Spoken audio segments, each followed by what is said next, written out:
আসসালামু আলাইকুম। পরে কথা দিয়ে আপনারা সবাই কেমন আছেন? আশা করি সবাই ভালো আছেন, সুস্থ আছেন। আমি আপনাদেরকে আজকে দেশপ্রেম, নেতা প্রেম ইত্যাদি যাই বলুক না কেন, তার একটা দৃষ্টান্ত উদাহরণ দেব। আমি আশা করি জাতি কখনো এমন দৃষ্টান্ত দেখছে কিনা আমার জানা নেই, তো আমি আপনাদের সাথে শেয়ার করি। আজকে আমার জুতাটা ছিঁড়ে গেছে। যেহেতু আমি জিয়ার সৈনিক, আমি নিজে নিজে একটা পণ করলাম মনে, মানে কঠিন ডিটারমাইন্ড যে তারেক রহমান যতদিন দেশে না আসবে ততদিন আমি জুতা পায়ে দেবো না। তো বিষয়টা শুনতে হাস্যকর মনে হলো, এটাই বাস্তব।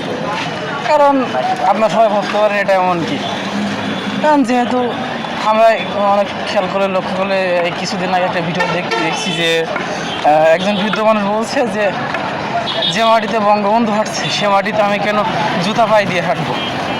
সেক্ষেত্রে আমি তারেক রহমানের জন্য এতটুকু তো করতেই পারি, তাই না? তো আমার সব ঠিক আছে, কিন্তু বিষয়টা আমি আর একটু টেনশনে আছি যে তারেক রহমান তো বলছে যে নভেম্বরে দেশে ফিরবে মাঝামাঝি সময়ে।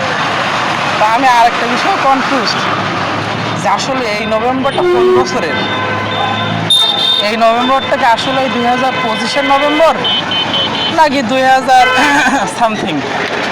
যাই হোক, সবাই আমার জন্য দোয়া করবেন বেশি বেশি করে, আমি যেন সেই পর্যন্ত খালি পায়ে থাকতে পারি।